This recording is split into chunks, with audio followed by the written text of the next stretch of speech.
Dude, what's happening? We are back at it again with my ear to the streets.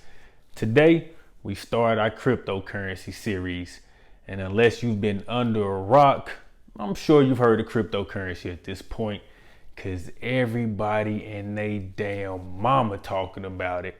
Whether it's Bitcoin, Ethereum, Dogecoin, whatever coin, it's more coins than Wayne siblings.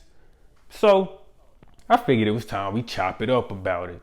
And so today I want to talk about what Bitcoin is, the problem it's trying to solve, and how it works. Let's get to it. Cryptocurrency just means digital money. And even though cryptocurrency is relatively new, people have been trying to create digital money since the 90s. The problem is they've been about just as successful as this nigga. You ain't hit him yet? They do that shit, man. Let's go. Come on.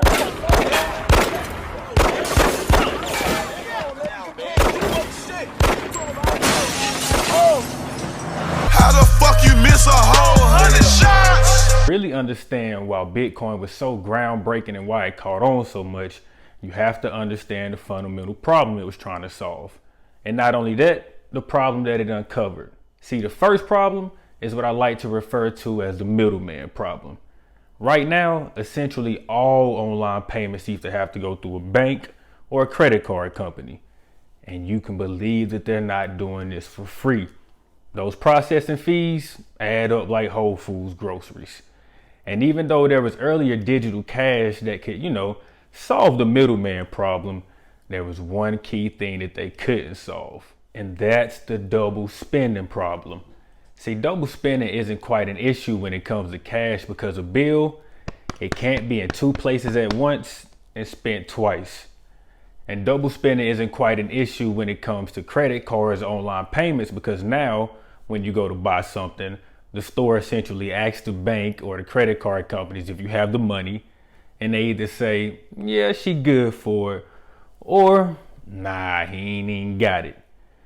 And that is going to determine whether you get what you tried to buy, or you got to come up with an excuse like you visited from out of town and you forgot to tell your bank that you was traveling. All the real ones have been there before. Trust me. Digital money is different though. Put all the technical bullshit aside, and digital money is basically just a file that's represented by a string of numbers and letters. That means it's easy to make an exact copy, and that is a big, big problem. Just imagine if you could put a $100 bill into a copier and make as many copies as you wanted to. At some point, the currency becomes not valuable at all. But thanks to Bitcoin and Satoshi, who I must applaud for remaining anonymous, because honestly, if it was me who created Bitcoin, I'd had the biggest billboard in Times Square of me in a silk Versace robe and a note that just said, "You're welcome." But that's neither here nor there though. Let me get back to the topic. So, yeah, Bitcoin was so groundbreaking because it was the first cryptocurrency or digital cash to solve both of these problems.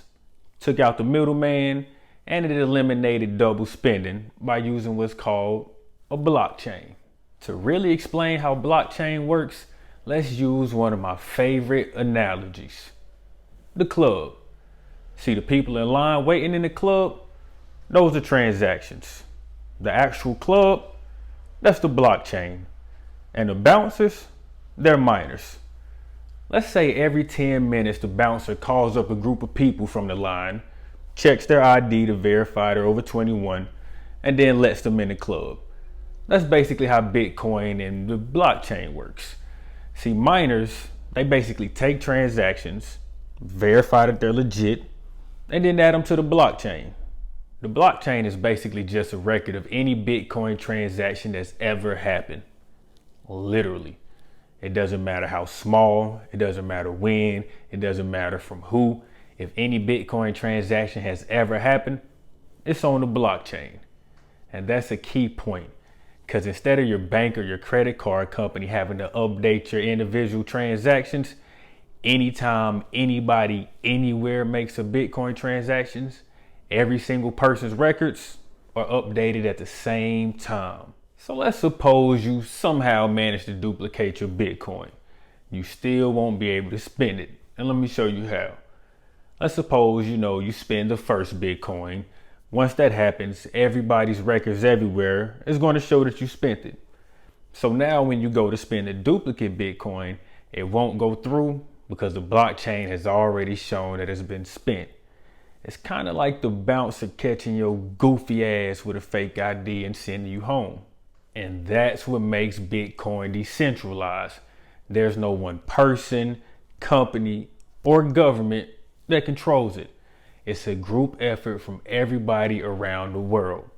And I wanted to start off this series talking about the problems it's trying to solve and how it works, because I think that's fundamental to getting an understanding about the whole cryptocurrency as a whole. So buckle up. It's finna be a long ride. See y'all next time.